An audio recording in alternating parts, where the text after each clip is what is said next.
आज मैं आपको जीआईसी प्रवक्ता के लिए, जिसका एग्ज़ाम अभी हाल ही में 19 सितंबर को होना है, उसके लिए कुछ चैप्टर ऐसे दिए जा रहे हैं जिसका किस तरह से आप तैयारी करें या किस तरह से एग्ज़ाम में उनको आसानी से सॉल्व कर सकते हैं, उनका अध्ययन कर सकते हैं, बताने जा रहे हैं।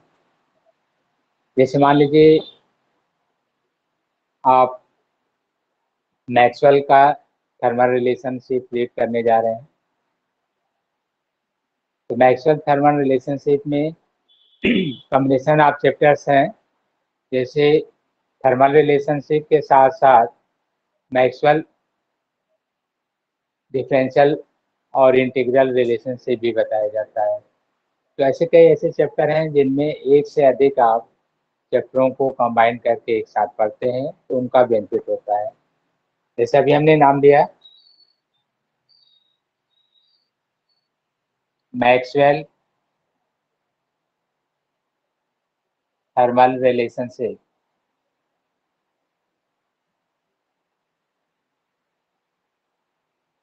तो आप जानते हैं मैक्सवेल थर्मल रिलेशनशिप में 4 वेरिएबल कोऑर्डिनेट्स का रिलेशन थर्मोडायनेमिक पोटेंशियल के टर्म में बताया जाता है, जिसमें प्रेशर, वॉल्यूम, टेम्परेचर, एंट्रोपी, ये 4 आपका वेरिएबल्स हैं जिनका रिलेशन थर्मोडायनेमिक पोटेंशियल के रूप में लिया जाता है, जिसमें आप internal energy, enthalpy, Helmholtz free energy, Gibbs energy, तो इस तरह से थर्मल रिलेशनशिप में आपको बताया जाता है। लेकिन एग्जाम में जब आप पेपर देते हैं तो उसमें कहता है कि मैक्सवेल फर्स्ट, सेकेंड, थर्ड या फोर्थ रिलेशनशिप का इक्वेशन क्या है, तो याद करना थोड़ा मुश्किल पड़ता है क्योंकि डेरिवेटिव पार्ट्स को लेकर अगर आप सॉल्व करेंगे तो इतना समय नहीं मिलता है। तो अगर आप प्रयास करें तो इस तरह से आप एक लाइन खींच लें और एक बॉक्स बना लें। इस तरह देखिए आप एक कोई क्लोज बॉक्स बना लें।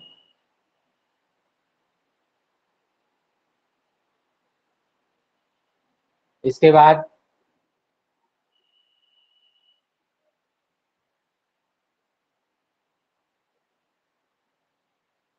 ये पॉइंट्स इसके कॉर्नर पर रिटेन कर दें,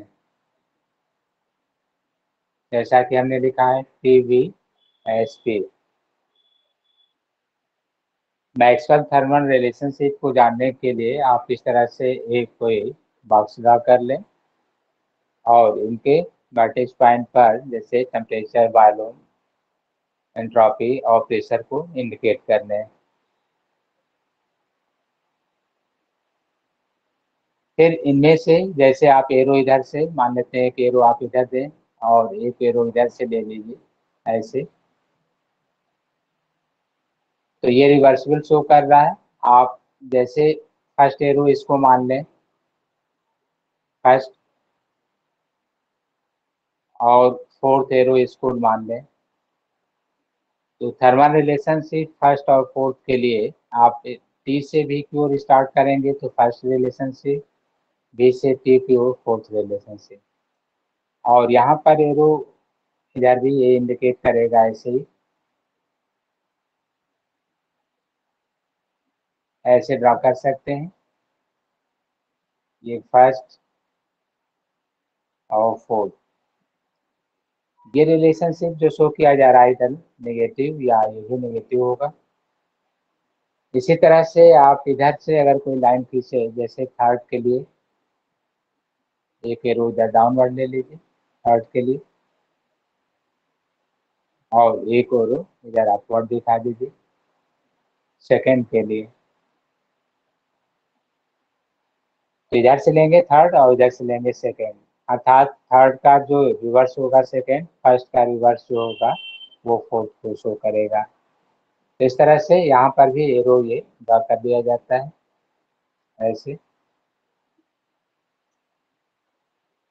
थर्ड और सेकेंड, ये बन गया। तो शार्ट में अगर इस तरह का अगर कोई ग्राफ आपके पास हो या कोई पैटर्न, तो मैक्सवेल थर्मल रिलेशनशिप को आप याद कर लेते हैं और ये एग्जाम में आपको हेल्प करता है। जैसे हम फर्स्ट रिलेशनशिप लिखने जा रहे हैं,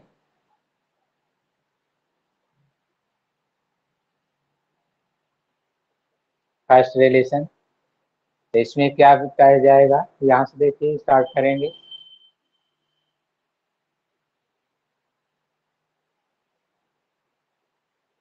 और ये है एरो, देख लीजिए फर्स्ट का,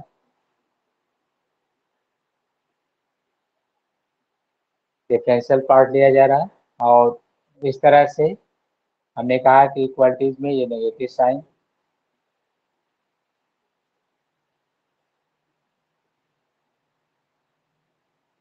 और इधर देखिए यहाँ पर भी लगा है फर्स्ट से फोर्थ।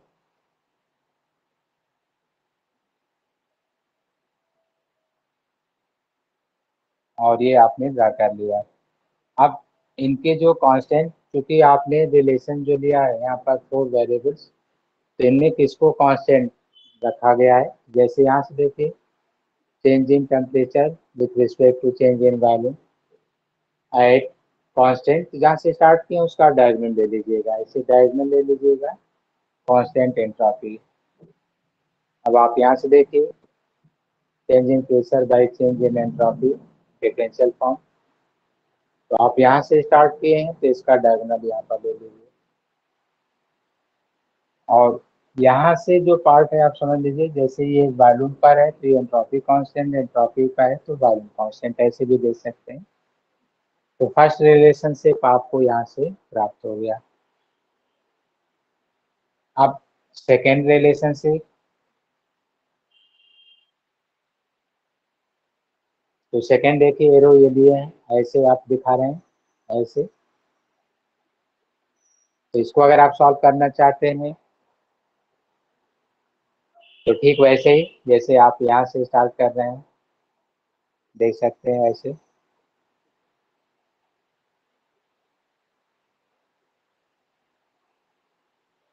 ठीक, और जैसा कि अभी हमने बताया, जहाँ से स्टार्ट करते हैं उसका डायगोनल पार्ट कांस्टेंट रख लीजिए। इधर ये वैल्यू पॉजिटिव होती है, ये भी पॉजिटिव होती है, तो इसको पॉजिटिव में ही लिखना है। आप फिर से यहाँ से स्टार्ट करके इसको रिटर्न कर लें।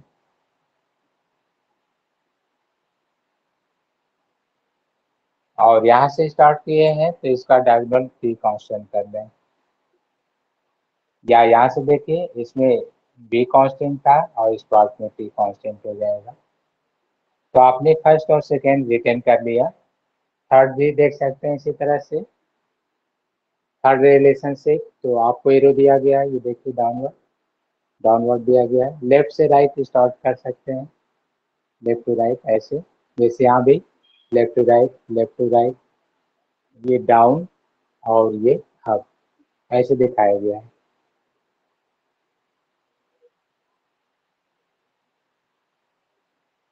तो थर्ड रिलेशनशिप, ये देखिए यहाँ से स्टार्ट करिए डाउन,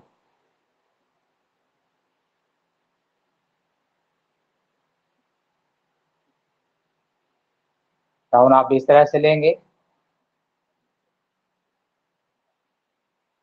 अब डायगोनल रिलेशनशिप टी से स्टार्ट किए हैं तो डायगोनल कांस्टेंट यहाँ पर एस आप देख सकते हैं, ऐसे ड्रा कर दीजिए।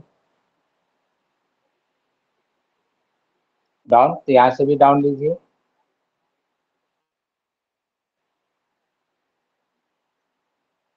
एस, और इससे कांस्टेंट ले सकते हैं। ठीक है, आपने यहाँ से स्टार्ट किया तो ये पी,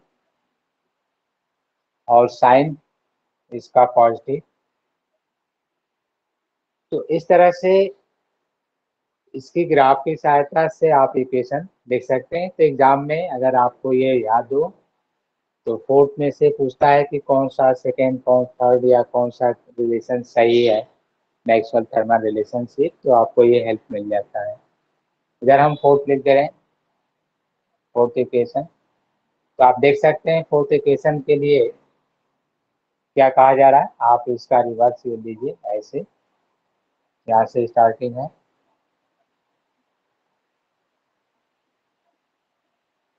और जहाँ से स्टार्ट करते हैं उसका डायगोनल वैल्यू कांस्टेंट होता है, माइनस होगा क्योंकि आपको बताया गया है कि फर्स्ट और फोर्थ में ये नेगेटिव है, सेकेंड और थर्ड में पॉजिटिव वैल्यू है। तो आपने यहाँ से स्टार्ट किया, ये लिया गया, फिर आप यहाँ से अप से डाउन वाले में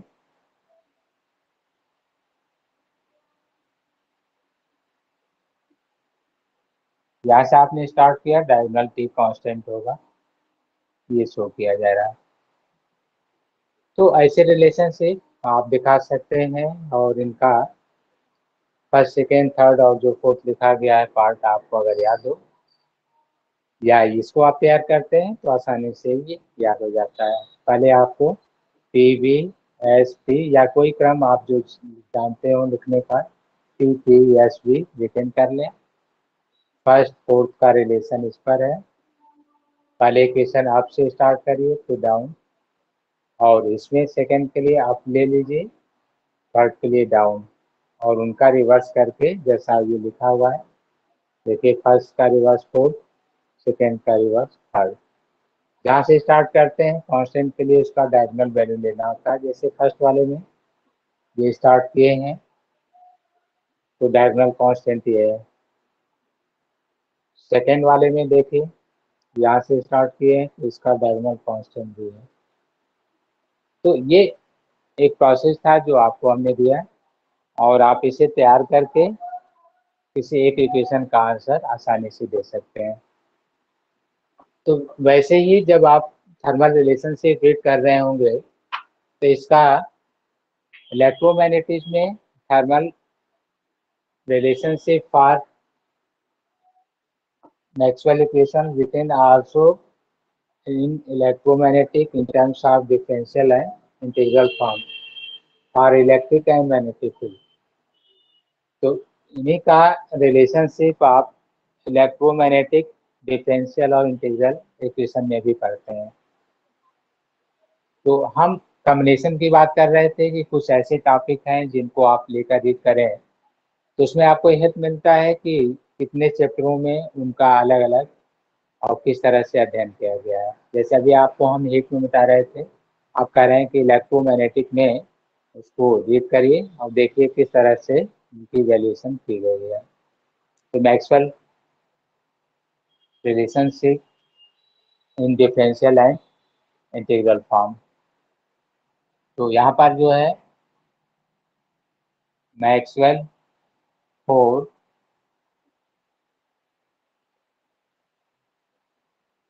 डिफरेंशियल इक्वेशन इन इलेक्ट्रोमैग्नेटिज्म।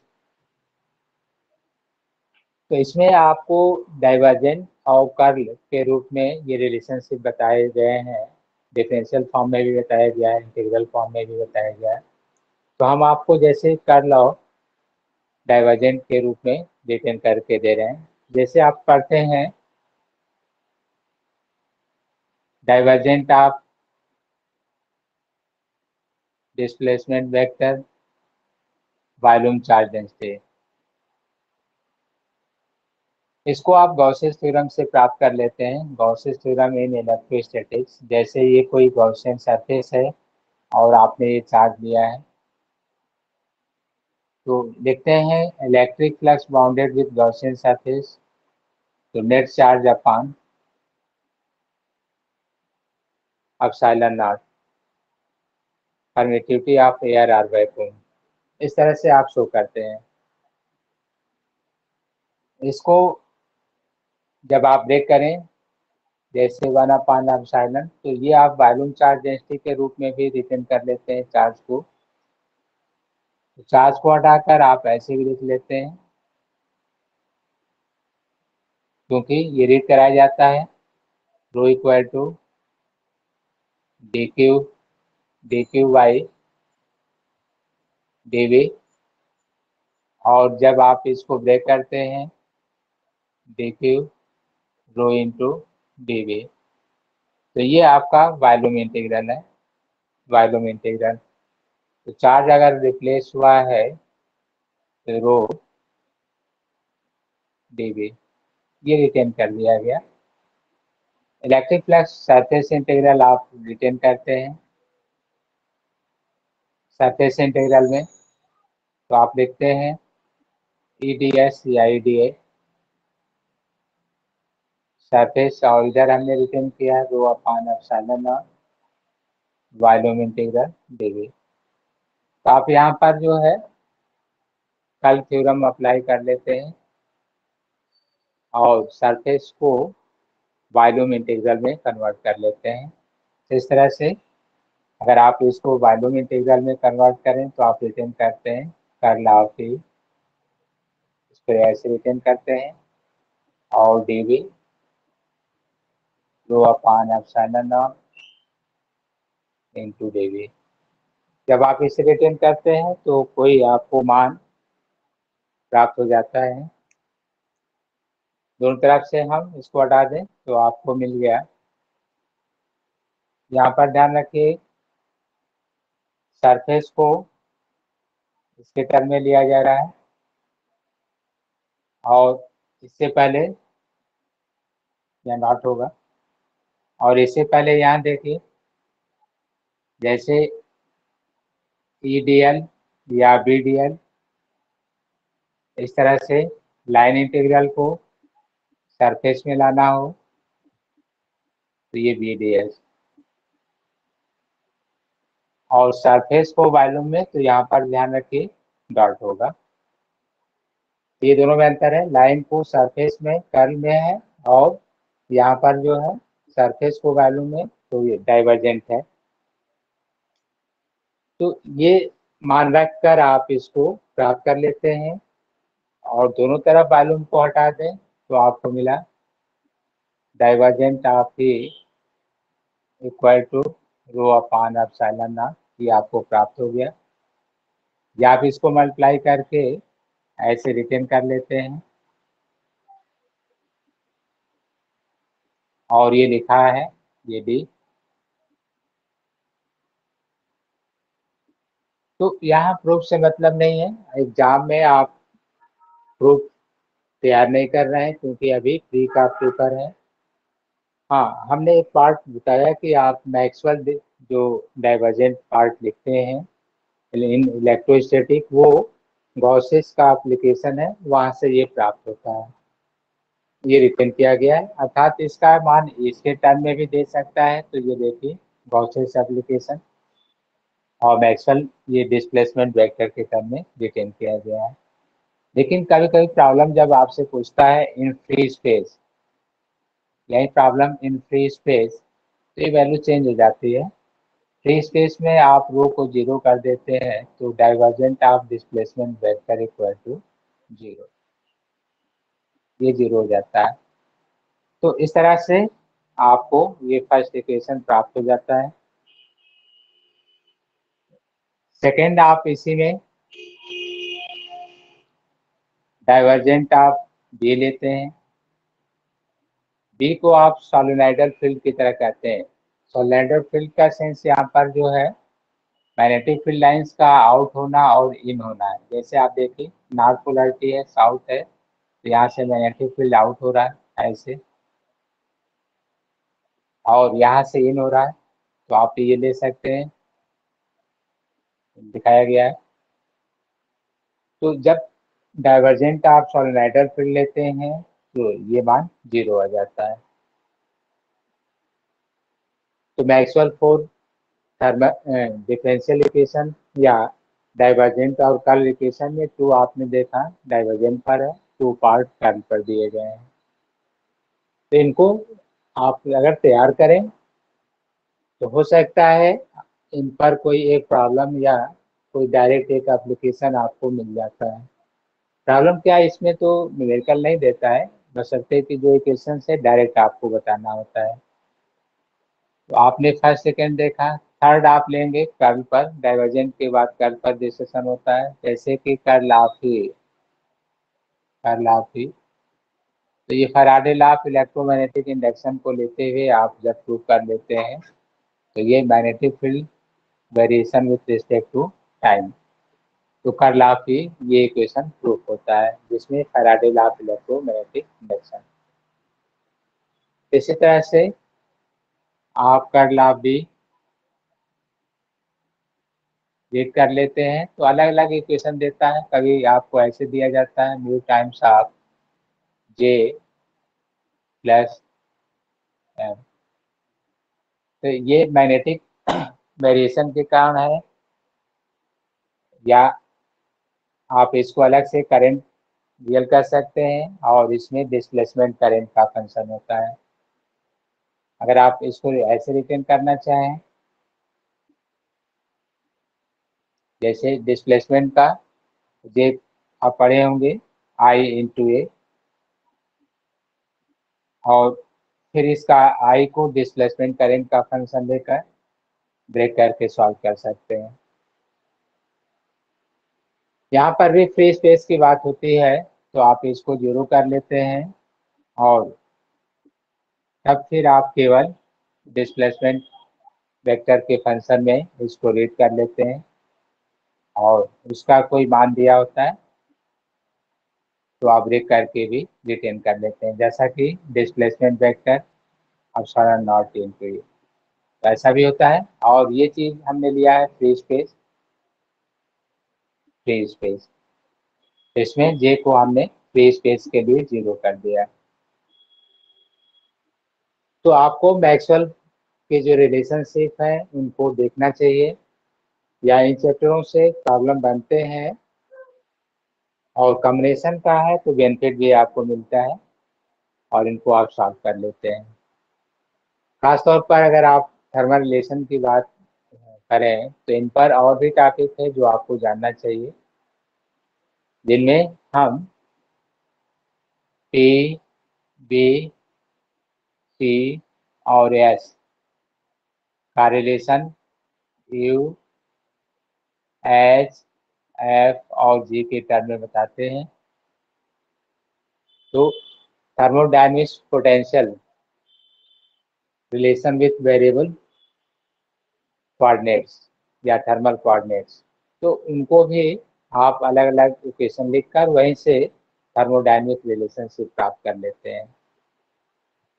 जैसा कि आप इंटरनल एनर्जी के लिए रिटर्न करते हैं फर्स्ट लॉ ऑफ थर्मोडायनेमिक्स से, तो D U D Q minus D W आप रिटर्न करते हैं ऐसे। अब आप जानते हैं सेकेंड लॉ ऑफ थर्मोडायनेमिक्स से कि change in entropy to D Q by T at absolute temperature, तो इसको आप रिप्लेस कर देते हैं टी डी एस, या वर्क डन को आप रिप्लेस कर देते हैं टी डी वी, समदाबी प्रक्रम, या इसमें आइसोबारिक प्रोसेस। तो इस तरह से वर्क और इनको रिप्लेस करके इंटरनल एनर्जी का एक्सप्लेनेशन आप T D S minus T D V ये शो करते हैं। तो आपकी इंटरनल एनर्जी की जो एक्सप्लेनेशन है देख सकते हैं वो थर्मल कोऑर्डिनेट्स के रूप में आ गया।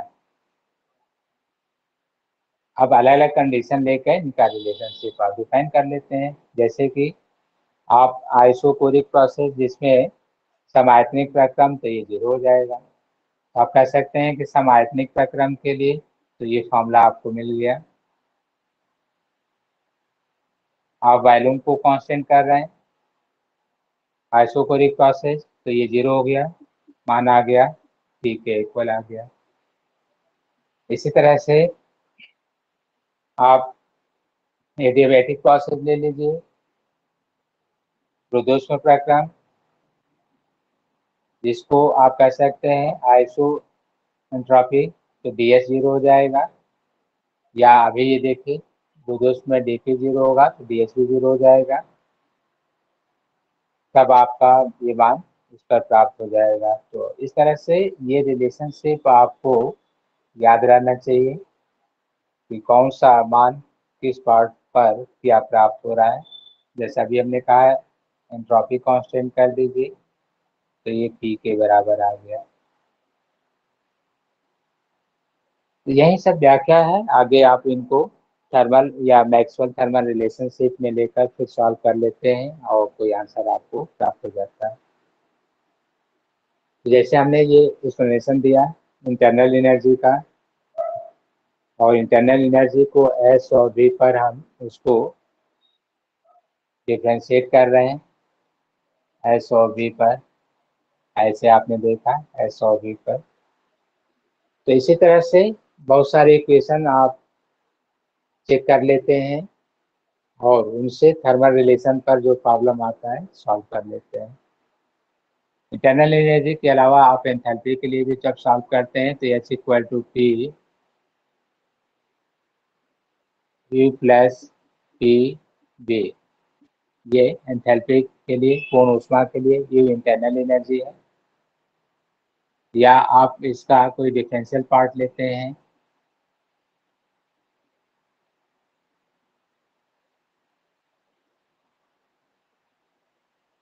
तो इनको भी आप सॉल्व कर लेते हैं,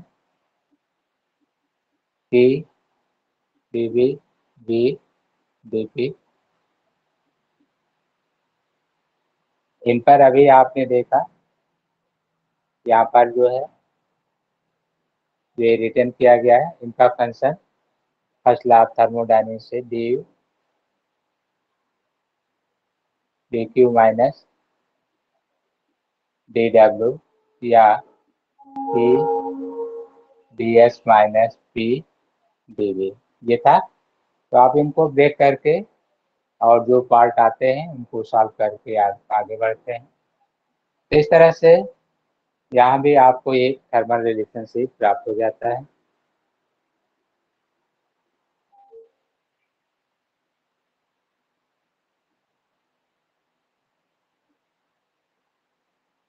तो हम जितने पार्ट दे रहे हैं ये सब आपको एग्जाम में ब्रेक नहीं करना है, सिर्फ हेल्प है कि इनसे संबंधित जो प्रॉब्लम है आप उनको देखें और उनको तैयार करें। एंथैल्पी पर है, इसी तरह से हेल्महोल्ट्ज फ्री एनर्जी पर भी है, उनको आप देखें और तैयार करें।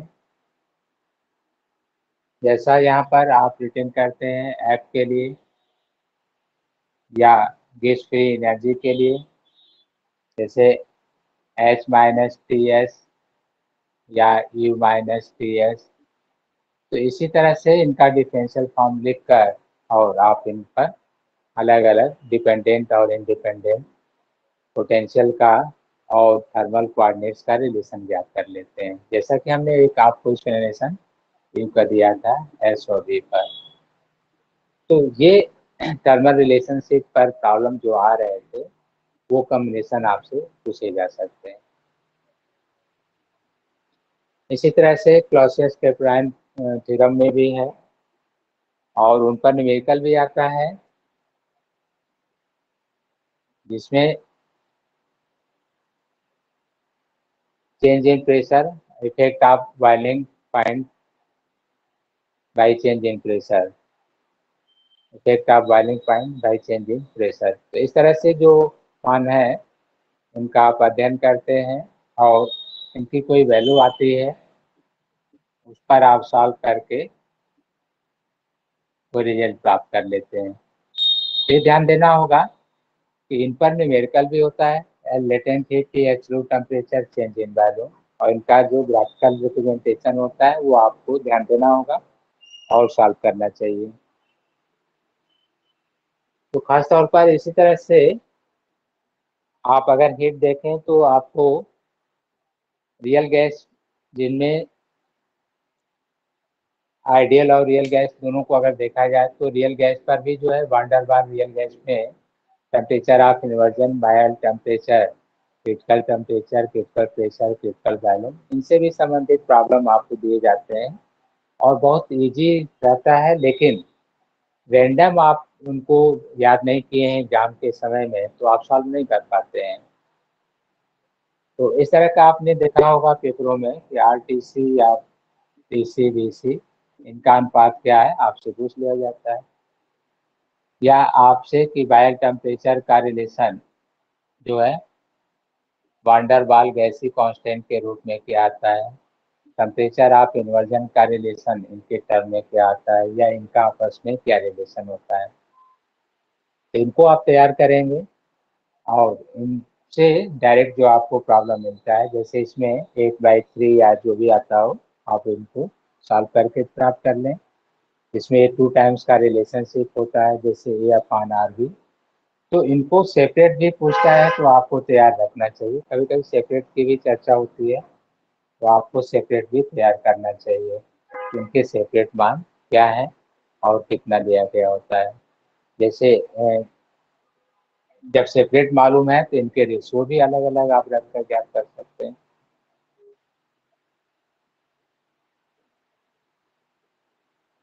इनके अलावा ट्रांसपोर्ट फिनोमेना आप गैसेस भी एक बहुत अच्छा टॉपिक है, जिसमें आप डिस्कशन करते हैं कंडक्शन, डिफ्यूजन या विस्कस प्रॉपर्टी की चर्चा होती है, मोमेंटम, विस्कोसिटी, मास जो है किस तरह से और किस प्रॉपर्टीज पर डिपेंड करता है। जैसे ट्रांसफर ऑफ एनर्जी या transfer of momentum, transfer of mass, ये किस पर डिपेंड करता है। जैसे मास का ट्रांसफर होना आप डिफ्यूजन प्रोसेस में बताते हैं, मोमेंटम का तो आप विस्कस प्रोसेस में बताते हैं, एनर्जी का तो आप कंडक्शन प्रोसेस में बताते हैं। तो ट्रांसपोर्ट फिनोमेना में बहुत सारे इनके कोफिशिएंट अलग अलग फॉर्मूले का और उनके सिंबल आपको दिए गए हैं, उन्हें तैयार कर लेना चाहिए। और ख़ासतौर से इसमें मीन फ्री पाथ के प्रॉब्लम देखिए, अभी जो एग्ज़ाम हुआ था उसमें भी आया था और आते रहते हैं कि मीन फ्री पाथ किस तरह से वो प्रेशर या टेम्परेचर पर डिपेंड करता है। तो उसको आप देख करके सॉल्व कर लेते हैं और उनके जो भी पार्ट आते हैं वो आप याद भी करते हैं। या पाई के टर्म में जो भी आता हो आप उसको रख कर n d² आप रखकर उसको सॉल्व कर लेते हैं। जैसे डायमीटर के टर्म में हो या एन के टर्म में या टेम्परेचर या प्रेशर के टर्म में हो, तो उनको रखकर आप सॉल्व कर लेते हैं। ये प्रयास करना चाहिए कि कोई आप एक यूनिट उठाएं। जैसे मान लीजिए कि आज से अगर 8-10 दिन आपको समय मिलता है तो कोई एक यूनिट उठाएं। जैसे अभी हमने हीट की बात किया, तो हीट में आपको वांडर वाल रियल गैसेस के लिए, जिसमें जूल था और आइडियल और रियल गैसेस, इनके रिलेशनशिप आपसे पूछे जाते हैं और उसका भी कूलिंग और हीटिंग इफेक्ट शो करता है, इस पर डिस्कशन। और इनमें जो वांडर वाल गैस कांस्टेंट है उनका क्रिटिकल टेम्परेचर, प्रेशर और इन पर क्या रिलेशनशिप प्राप्त होता है, इन पर डिस्कशन होता है। इसी तरह से अभी हम इलेक्ट्रोमैग्नेटिज्म की बात कर रहे थे, तो उसमें भी आपने देखा कि डाइवर्जेंट और कर्ल पर एप्लीकेशन आते हैं, उनको आपको तैयार रखना चाहिए। ज़्यादातर जो है आपको ऑसिलेटरी सर्किट पर भी हम चर्चा करते रहते हैं, जिसमें सीरीज और पैरेलल ऑसिलेटरी सर्किट, तो उस पर भी प्रॉब्लम आते हैं, उनको आपको जरूर ध्यान देना चाहिए। और बीच बीच में उनमें छोटे छोटे पार्ट्स भी आते हैं, जैसे इम्पीडेंस है, पावर फैक्टर है, वाटलेस करंट है, रेजोनेंस फ्रिक्वेंसी है, क्यू फैक्टर है। तो इनको भी ध्यान देना चाहिए कि किस तरह से आप उनको ज्ञात कर लेते हैं। इलेक्ट्रॉनिक्स में आप आते हैं तो उनमें इलेक्ट्रॉनिक्स वाले में जैसे कि डायोड्स है, यूजेज ऑफ डायोड्स है, रेक्टिफिकेशन है, उन पर भी प्रॉब्लम आते हैं। तो आप एग्ज़ाम में कम से कम 2 यूनिट 3 यूनिट का एक दिन में देकर सुबह से शाम तक जो भी आप 3 या 4 घंटे पढ़ रहे हो उनके पार्ट्स को लिखें और जो उनका प्रॉब्लम है उनको सॉल्व करें और धीरे धीरे इस तरह से प्रैक्टिस करें तो एग्जाम तक आपके सारे यूनिट पूरे हो सकते हैं। तो कम से कम एक दिन में 3 या 4 यूनिट होना चाहिए और उनका सही से अध्ययन। जैसे मान लीजिए आज आप अगर खाते हैं तो एसएसएम ले लीजिएगा, क्योंकि जैसे एसएसएम आप रीड करते हैं तो वो एलसी ऑसिलेटरी सर्किट और उन पर आपको damping, over damping, critical damping, oscillatory, non oscillatory, इस तरह से और उनकी फ्रीक्वेंसी, रेजोनेंस फ्रीक्वेंसी, उनका रिलेशनशिप, ये सब तैयार हो जाता है। और साथ में एसएसएम के लिए जो प्रॉब्लम्स हैं वो भी आप सॉल्व कर लेते हैं।